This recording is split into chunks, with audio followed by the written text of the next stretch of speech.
എല്ലാ വിദ്യാർത്ഥികൾക്കും പുതിയ വീഡിയോയിലേക്ക് സ്വാഗതം. ഈ വർഷത്തെ +1 ട്രാൻസ്ഫർ അലോട്ട്മെൻറ്റ് ഭിന്നശേഷി വിദ്യാർത്ഥികൾക്കും ഗുരുതര രോഗാവസ്ഥയുള്ള വിദ്യാർത്ഥികൾക്കും നിലവിൽ ലഭിച്ചിട്ടുള്ള സ്കൂൾ കോഴ്സ് മാറ്റത്തിന് ഉള്ള അപേക്ഷ പരിഗണിച്ചു. വിശദമായ വാർത്തയിലേക്ക് പോകുന്നതിന് ആദ്യമായി ഈ ചാനൽ കാണുന്ന വിദ്യാർത്ഥികളുണ്ടെങ്കിൽ വിദ്യാഭ്യാസപരമായ വാർത്തകൾക്കും +1 ട്രാൻസ്ഫർ അലോട്ട്മെൻറ്റ് ഡിഗ്രി ഉൾപ്പെടെയുള്ള എല്ലാ അഡ്മിഷനുകൾക്കും വേണ്ടി ഡിഗ്രി PG BEd പിന്നെ പോളിടെക്നിക് IT പോലുള്ള അഡ്മിഷൻ വിവരങ്ങൾക്കും നിങ്ങൾക്ക് ഇപ്പോൾ തന്നെ മറക്കണ്ട സബ്സ്ക്രൈബ് ചെയ്ത് കൂടെ പ്രത്യേകം ശ്രദ്ധിക്കുക. സബ്സ്ക്രൈബ് ചെയ്തിട്ട് നോട്ടിഫിക്കേഷൻ ബെല്ലുകൾ ഓൾ ഓപ്ഷൻ എനേബിൾ ചെയ്യുക. ചാനൽ വീഡിയോസ് നിങ്ങൾക്ക് ഉപകാരപ്രദമാണെന്നുണ്ടെങ്കിൽ തീർച്ചയായും ലൈക്ക് ചെയ്യുക, സുഹൃത്തുക്കളിലേക്ക് ഷെയർ ചെയ്യുക. അപ്പോൾ നമുക്ക് വീഡിയോയിലേക്ക് വരുമ്പോൾ നമ്മുടെ ചാനൽ വീഡിയോ കാണുന്ന 100 സുഹൃത്തുക്കൾ വീഡിയോ കാണുമ്പോൾ 10 പേർ പോലും നമ്മുടെ ചാനൽ സബ്സ്ക്രൈബ് ചെയ്തതിനെ വിദ്യാർത്ഥികൾ അങ്ങനെ അവരുത് തീർച്ചയായും സബ്സ്ക്രൈബ് ചെയ്യുക. നോട്ടിഫിക്കേഷൻ ബെല്ലുകൾ ഓൾ ഓപ്ഷൻ എനേബിൾ ചെയ്യുക. ചാനൽ വീഡിയോസ് നിങ്ങൾക്ക് ഉപകാരപ്രദമാണെന്നുണ്ടെങ്കിൽ തീർച്ചയായും ലൈക്ക് ചെയ്യുക, സുഹൃത്തുക്കളിലേക്ക് ഷെയർ ചെയ്യുക. അപ്പോൾ നമുക്ക് ഈ വീഡിയോയിലേക്ക് പോകാം. ഭിന്നശേഷി വിദ്യാർത്ഥികൾക്കും ഗുരുതര രോഗാവസ്ഥയുള്ള വിദ്യാർത്ഥികൾക്കും നിലവിൽ ലഭിച്ച സ്കൂൾ കോഴ്സ് മാറ്റം ആവശ്യപ്പെടുന്നത് അതായത് ഭിന്നശേഷി വിദ്യാർത്ഥികൾക്ക് കൂടുതൽ ദൂരമുള്ള സ്കൂളുകളിലൊക്കെ പോയി പഠിക്കാതെ നിങ്ങൾക്ക് സൗകര്യപ്രദമായ സ്കൂളുകളിലേക്ക് മാറ്റം ആവശ്യപ്പെട്ടുകൊണ്ട് ഇപ്പോൾ അപേക്ഷിക്കാം. സ്കൂൾ കോഴ്സ് ട്രാൻസ്ഫർ അലോട്ട്മെൻറ്റ് അപേക്ഷ ക്ഷണിച്ചു. നമുക്ക് അപേക്ഷ നോക്കാം. 2024-25 അധ്യയന വർഷത്തെ +1 പ്രവേശനത്തിനുള്ള പ്രോസ്പെക്ടസ് പരാമർശത്തിൽ സർക്കാർ ഉത്തരവിനാൽ അംഗീകരിച്ചിട്ടുള്ളതാണ്. ആയതിൻ്റെ അടിസ്ഥാനത്തിൽ മുഖ്യഘട്ടത്തിലെ 3 അലോട്ട്മെൻറ്റുകളിലും സപ്ലിമെൻ്ററി ഘട്ടത്തിൽ 2 അലോട്ട്മെൻറ്റുകളിലും 2 സ്കൂൾ കോമ്പിനേഷൻ ട്രാൻസ്ഫർ അലോട്ട്മെൻറ്റുകളിലും സ്പോട്ട് അഡ്മിഷനും പൂർത്തിയായി കഴിഞ്ഞുമല്ല.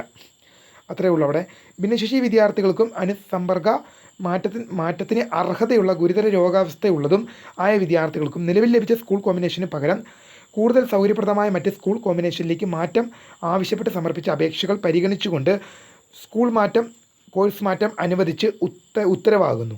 പ്രവേശന അനുമതി നൽകിയിട്ടുള്ള വിദ്യാർത്ഥികളുടെ വിവരങ്ങൾ അനുബന്ധമായി നൽകിയിട്ടുണ്ട്. അതായത് നിങ്ങൾക്കിപ്പോൾ അപേക്ഷ, അതായത് 48 വിദ്യാർത്ഥികളുടെ ലിസ്റ്റാണ് ഇപ്പോൾ HSCAPൻ്റെ സൈറ്റിൽ വന്നിട്ട്. ആ 48 വിദ്യാർത്ഥികൾക്ക് മാത്രമാണ് ഇതിൽ പങ്കെടുക്കാൻ പറ്റുക. ആ 48 വിദ്യാർത്ഥികളുടെ ലിസ്റ്റുണ്ട്. അവർക്ക് ഇതിന് അപേക്ഷിക്കാം. അതായത് പ്രിൻസിപ്പൽമാർ അഡ്മിഷൻ വെബ്സൈറ്റിൽ അഡ്മിഷൻ യൂസറിൽ ലഭ്യമായിട്ടുള്ള ലിസ്റ്റിൽ നിന്നും ഇത്തരത്തിൽ പ്രവേശനാനുമതി നൽകിയിട്ടുള്ള വിദ്യാർത്ഥികളുടെ ബന്ധപ്പെട്ട് 2024 ഓഗസ്റ്റ് 16 വൈകിട്ട് 4 മണിക്കുള്ളിൽ പ്രോസ്പെക്ടസിൽ പ്രതിപാദിക്കുന്ന യോഗ്യതാ മാനദണ്ഡങ്ങൾ ഉറപ്പാക്കി പ്രവേശനം പൂർത്തിയാക്കാനാണ്. ഇത്തരത്തിൽ പ്രവേശനം നൽകുന്ന വിദ്യാർത്ഥികളുടെ പ്രവേശന വിവരങ്ങൾ HITC യൂസറിൽ ലഭ്യമായിട്ടുള്ള അഡ്മിഷൻ ഡീറ്റെയിൽസ് എൻട്രി പ്രൊസീഡിംഗ് എന്ന ലിങ്കിലൂടെ 2024 ഓഗസ്റ്റ് 16 വൈകിട്ട് 6 മണിക്ക് ഉള്ളിൽ രേഖപ്പെടുത്തേണ്ടതാണെന്ന് പൊതുവിദ്യാഭ്യാസ ഡയറക്ടറുടെ ഉത്തരവ് ഇപ്പോൾ വന്നിട്ടുണ്ട്. പൊതുവിദ്യാഭ്യാസ ഡയറക്ടറുടെ ഹയർ സെക്കൻഡറി വിഭാഗം പുറപ്പെടുവിച്ച ഉത്തരവാണ് ഇപ്പോൾ പുറത്തുനിന്ന്. പൊതുവിദ്യാഭ്യാസ ഡയറക്ടർ ശ്രീ ഷാനവാസ് പുറപ്പെടുവിച്ച സർക്കുലറാണിത്.